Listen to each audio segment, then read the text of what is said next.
Dripping paint, dripping paint. There ain't no stains on me. Dripping paint, dripping paint. There ain't no stains on me. Dripping paint, dripping paint. There ain't no stains on me. Fresh and clean, rocking my creative jeans. One guy told me, a white guy, this is over social media, it's like, why you want racial inequality? You guys are killing each other. Like, you're going to have to do something in Chicago. And they said, you want me to do the police job for him? As a black man, you want me to do the police job for him. It sounds like a policing problem. Oh, blame everything on the police and don't take responsibility. I don't live in Chicago. Why am I taking responsibility for what somebody else is doing in Chicago? I'm not paid to protect and serve either. Right. And you got to remember, those so-called thugs in Chicago, they have a better moral code than the people in our government. It's quite simple. You follow their rules, and you okay. You don't get in their business, you okay. So by me going to say, hey guys, let's have a meeting. Please stop doing violence so that police can stop killing us. I mean, I'm setting myself up for getting killed. Like, you know what I'm saying? Like, that's just stupid. At the end of the day, the police need to do their job. Crime is crime. There's no such thing as black on black crime. So let's get that out of the way. That's just something that was created to justify killing black folks to begin with. And so you don't have to, it's a talking point so that you don't have to address the actual problem. And then fathers get lumped all into all of that. You know what I mean? And so, you know what I'm saying? So that's another reason to discredit fathers, and black fathers in particular. So, yeah, I had to get that out because that was a talking point that I'm tired of talking about online. So if anybody says, what about black on black crime? There's only proximity crime. There's no such thing as black on black crime. You want to know why there's no such thing as that? Do you talk about Asian on Asian crime at all? No. Do you talk about Native American on Native American crime?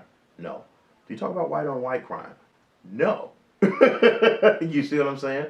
But those things do exist.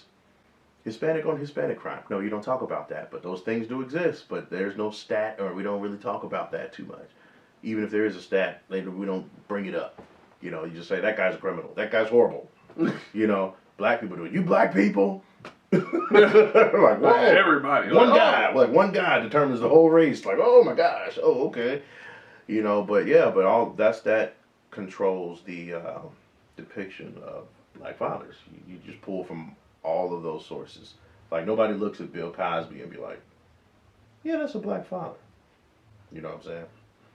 As you see him nodding those over there. He's like, I'm so tired of it. I'm just nodding and dozing. Well, that's what happens when you're a good father.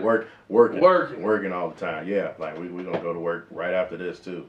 But so what do you think make Tom Brady great in your personal opinion? I don't think he's great. Woo! Shots fired. You don't think Tom Brady is great? No, because I think the NFL is rigged. So you sound like my brother. So what makes you think it's rigged? Because I can't fathom how one team is just that good and all these other teams are just that bad for that long. Like, let's be realistic here. Well, luck happens too. Right, but I could see. I would feel differently if they won, like the Patriots just won 3 or something like that, and then they went 4 or 5 years and didn't go to the Super Bowl no more. I would feel differently then, and it was just a bunch of different teams sprinkled in there. But then if you look at how many different teams have won Super Bowls and how many teams haven't even went to the Super Bowl, yeah, or even won one, let alone for where we live, our team hasn't been relevant since how long? 1990. No, I'm just kidding. When I was born. We haven't won a playoff game since he was born. But they cheated too. I mean, sometimes you got to cheat to win. I mean, what you have? Deflategate, you had Spygate, you had, what else did they have? They had one other thing that I can't think of. Either way. But it was like 3 different. It's a whole bunch of other shenanigans that go on. And then you did have a good coach. You had a good coach. And you get lucky. It did take luck. Tom Brady was drafted in the 6th round. Okay. That's pure luck. Okay, so let's look at the case of UC. They had Mike Tomlin. Who else was at UC at the same time as him? And UC was still trash. They had I think maybe John Harbaugh. They had 3 future NFL coaches, and they still was trash. Well, I mean, they might not have worked good together. Save it. That happens. That most definitely happens. All right, what was Hugh Jackson's issue in Cleveland then? Oh, it was a terrible organization. You know what? You know what? You know what? No, but Hugh put the building blocks though, just like Mark Jackson. Mark Jackson got Clay and Steph. Then Hugh got what? Baker Mayfield, and then what is the running back's name? Oh, Chubb. Yeah, Nick Chubb. And wasn't he the one responsible for? He got Landry over there too. Like, oh yeah, he drafted Myles Garrett. Yeah. So they were putting pieces together, But I think with Hugh, there was too much infighting. Like he brought Todd Haley, the offensive coordinator over there, who him and Big Ben was beefing. There was like an ego thing there. And then he got to Cleveland, and there was a big ego thing there because those are two really good offensive-minded coaches. But I think they had two different ideas of how they wanted to do it. And then Freddie Kitchens swooped in between all of them and got the job. And, even he didn't succeed. So they had to try it a couple times, and then, sometimes you got the ingredients and then a new chef comes in and say, I like what you were doing. I'm going to just add this one little thing here. And it works. Plus, the players got older, too. That's one thing. Like, even with the Bengals coach. I don't think he's a great coach at all. But if Joe Burrow ends up being great, sometimes players make coaches look good.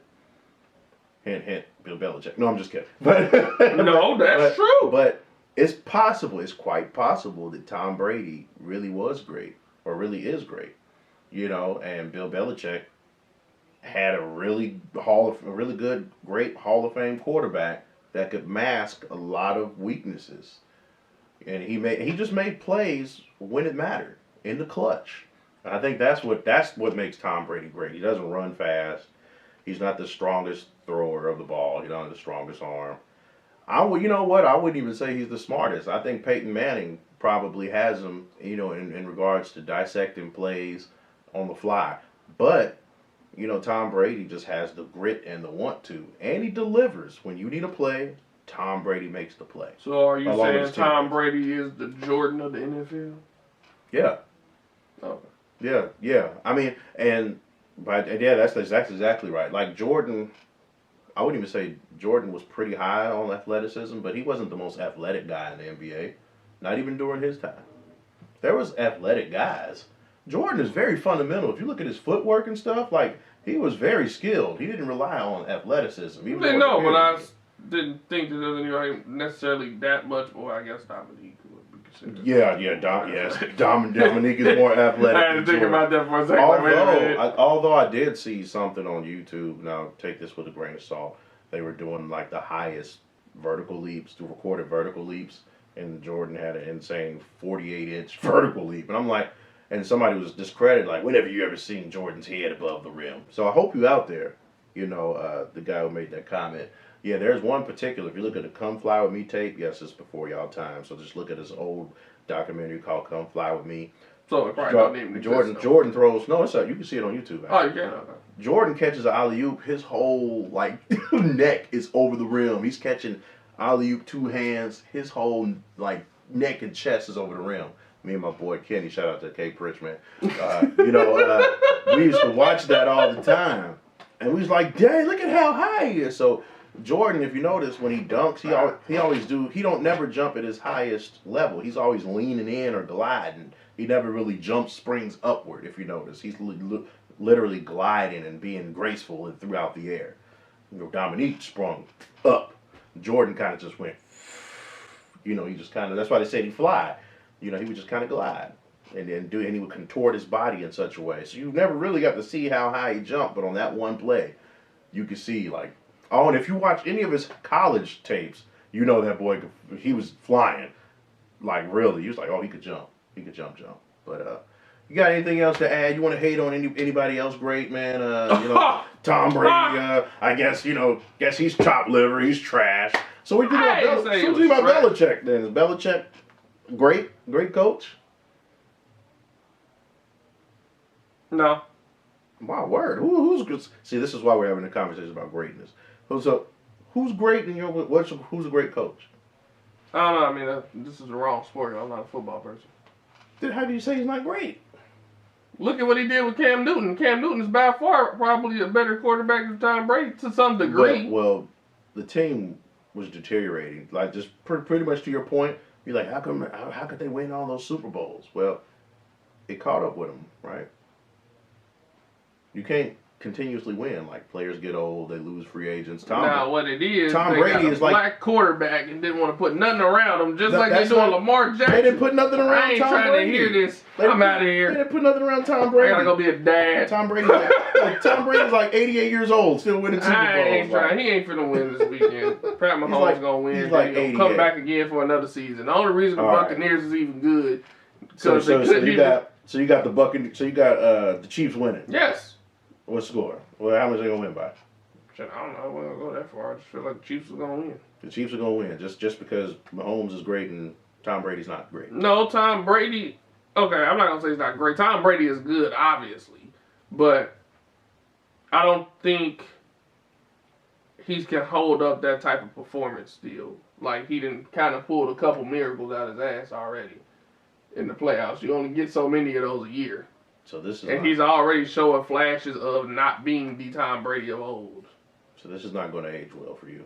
No, It might not, but it might age So- well altogether, though. So if Tom Brady wins, Then he's probably going to retire. you have to wear a Buccaneers hat.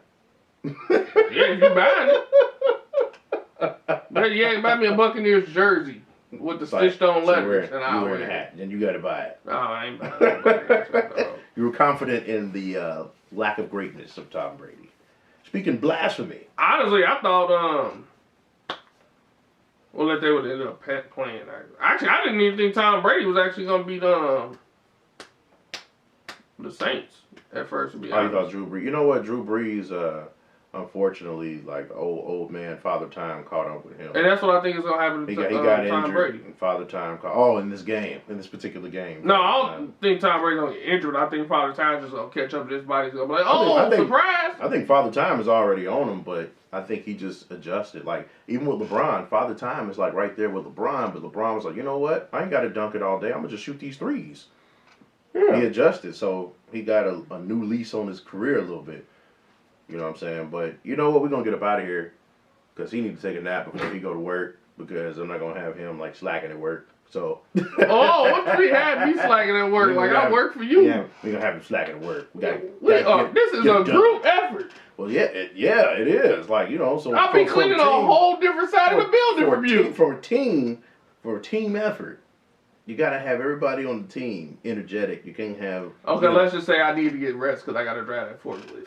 He'd say he's got to get rest. But stay tuned. We'll be back to you next week, talking more shenanigans. That's what we do. You know, creative state of mind. We're both creatives. He's an artist.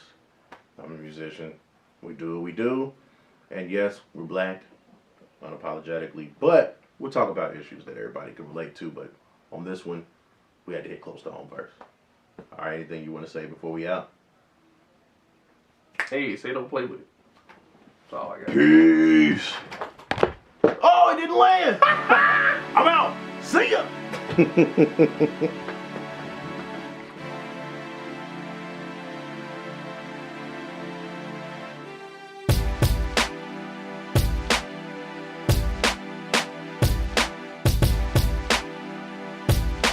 T.